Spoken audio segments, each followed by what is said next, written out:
ભરૂચના શાઈખા જીઆઈડીસી વિસ્તારમાં ગેરકાયદેસર બોર્ડ અને ઝેરી પાણી છોડવા મુદ્દે વિવાદ ઊભો થયો છે। આમ આદમી પાર્ટીના આગેવાન દ્વારા મામલતદારને આવેદનપત્ર પાઠવી તંત્ર સામે ગંભીર આક્ષેપો કરવામાં આવ્યા છે। વાગરા તાલુકાના શાઈખા અને વિલાયત જીઆઈડીસી વિસ્તારમાં છેલ્લા કેટલાક સમયથી ગેરકાયદેસર પ્રવૃત્તિઓ સામે આવી રહી છે। આમ આદમી પાર્ટીના આગેવાન દીપક પટેલ દ્વારા મામલતદારને આવેદનપત્ર આપી વહીવટી તંત્ર અને ગુજરાત પ્રદૂષણ નિયંત્રણ બોર્ડની કામગીરી સામે સવાલો ઉઠાવવામાં આવ્યા છે। આવેદનપત્ર મુજબ વિસ્તારમાં કોઈપણ સત્તાવાર મંજૂરી વગર ગેરકાયદેસર બોર્ડ લગાવી પશુપાલકોના પ્રવેશ પર પ્રતિબંધ મૂકવામાં આવ્યો છે, જે ગ્રામજનોમાં ભયનો માહોલ સર્જી રહ્યો છે। આ ઉપરાંત ઉદ્યોગો દ્વારા કેમિકલયુક્ત ઝેરી પાણી ખુલ્લામાં છોડાતા જમીન અને ભૂગર્ભ જળ પ્રદૂષિત થવાની ફરિયાદો ઉઠી રહી છે।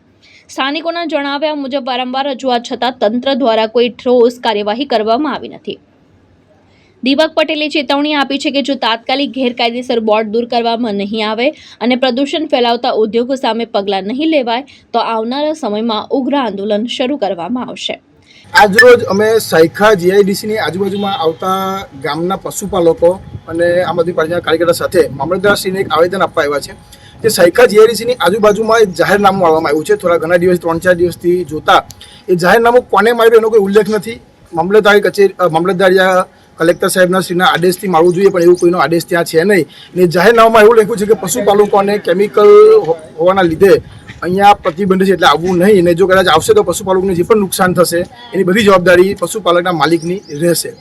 તો મારે મામલતદારશ્રીને અમે આવેદન આપીને એક જ વસ્તુ કહેવું છે કે આ જે બોર્ડ માર્યું એનો મતલબ સીધો સીધો એવું થાય છે કે ત્યાંની કંપની કેમિકલ છોડે છે અને પશુપાલકો માટે પ્રવેશ નિષેધ આપ્યું છે। તો ત્યાં 70% જમીન હજુ ખેતી માલિકોની છે, એ લોકો જે ખેતી કરે છે એ લોકો પણ ત્યાં જાય છે।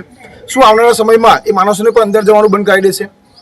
તો અમે મામલતદારશ્રીને આજે આવેદન આપીને એ જ વસ્તુ કીધી છે કે આ બોર્ડ કોને લગાવ્યું છે, કોના આદેશથી લાગ્યું છે એની તપાસ થાય અને જેના આદેશથી લાગ્યું હોય એમને ખાસ કરી અને ગેરકાયદેસર બોર્ડ હોય તો બોર્ડને હટાવવામાં આવે અને જે પણ કેમિકલ કંપની કેમિકલ છોડે છે, પ્રદૂષણ ઓલરેડી કરે છે, આગળ પણ ઘણી બધી વાર મીડિયા સમક્ષ અમે આવેદન આપ્યું છે, અમે જીપીસીને જાણ પણ કરી છે, તે છતાં પણ એ પર યોગ્ય કાર્યવાહી થઈ નથી।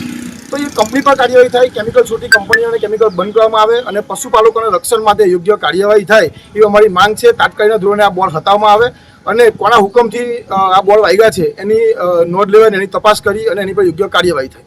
કેતન મહેતા, દ્રષ્ટિકોણ ન્યૂઝ, વાગરા, ભરૂચ।